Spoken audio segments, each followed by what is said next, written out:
Cities Skylines II is Paradox Interactive's follow-up to 2015's Cities Skylines, a city builder that served as the spiritual successor to SimCity in the aftermath of the mess that was EA's 2013 effort. In the following years, the original Cities Skylines received no fewer than 11 expansion packs, as well as a smaller number of cosmetic add-ons.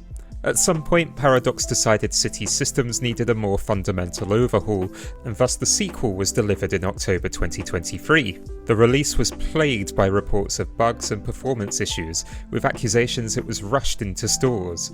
But it looked enjoyable enough in the footage I saw, and I decided to give it a go when I returned from Austin and had a little more free time to spare. The premise of Cities Skylines II is much the same as its predecessors. The player is the founding mayor of a new city on a small plot of land and must keep things running by ensuring vital services are provided while balancing the finances.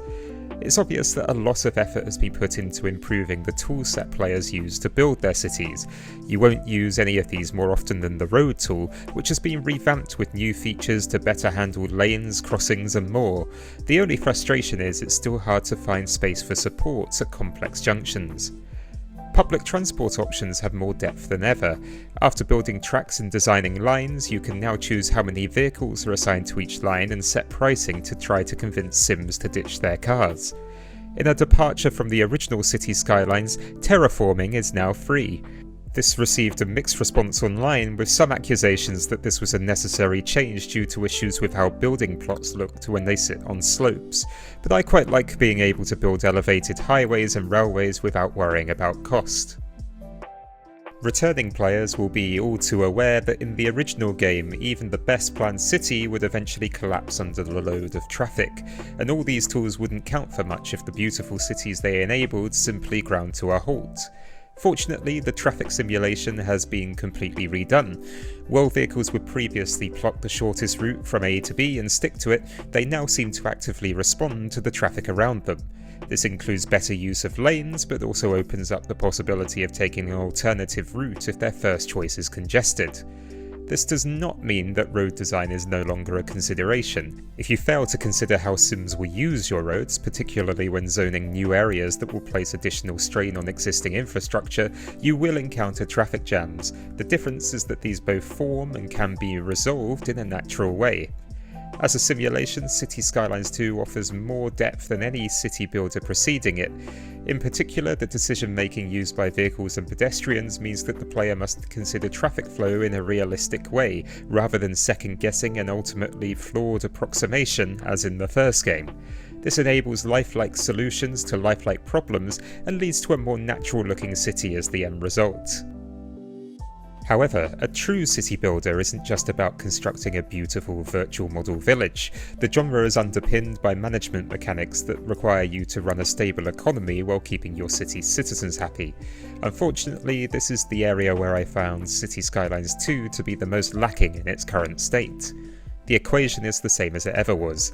The population expects basic services, power, water, sanitation and so on, and running the infrastructure to provide it costs money. The player must balance the books by setting taxation levels for residents and businesses and selling excess capacity to neighbours. The issue for Cities 2 as a game is that it seems impossible to lose. On the side of your citizens' happiness, there's little demand for said services because any delta to your current capacity is outsourced to neighbouring cities. No waste management facilities? No problem, there are already dustbin lorries taking care of it. Accounting is just as flawed. Early in the game, when my expenditure on services exceeded my tax revenue, I noticed that my monthly budget was still in the green due to government subsidies that would mysteriously appear in my income whenever needed to balance things out. More confusingly, my cash balance would often increase even when the budget screen showed I should be losing money. This makes Cities 2 feel rather empty as a management game. My only theory is that perhaps Paradox decided the early game was too challenging in testing and tried to smooth out the numbers for inexperienced players. Ultimately, it now feels like the whole thing is on guardrails and that you couldn't fail even if you tried. Cities Skylines 2 is a frustrating game in its current state. The potential of the upgraded tools and AI systems is clear, but there's little satisfaction to be found in a game that can be played carelessly with minimal risk of failure. Paradox Interactive appears to have recognised this, along with complaints about the game's performance, and has suspended the game's original roadmap to try to address its more fundamental issues.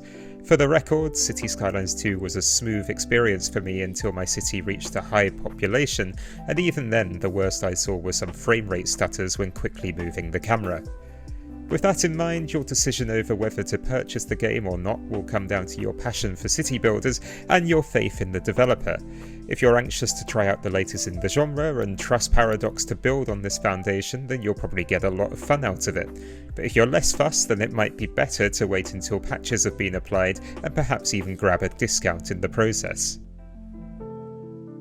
Thank you for watching, and if you like this video, please consider subscribing to the channel, following me on Twitter or X, and visiting stratpack.blog for more.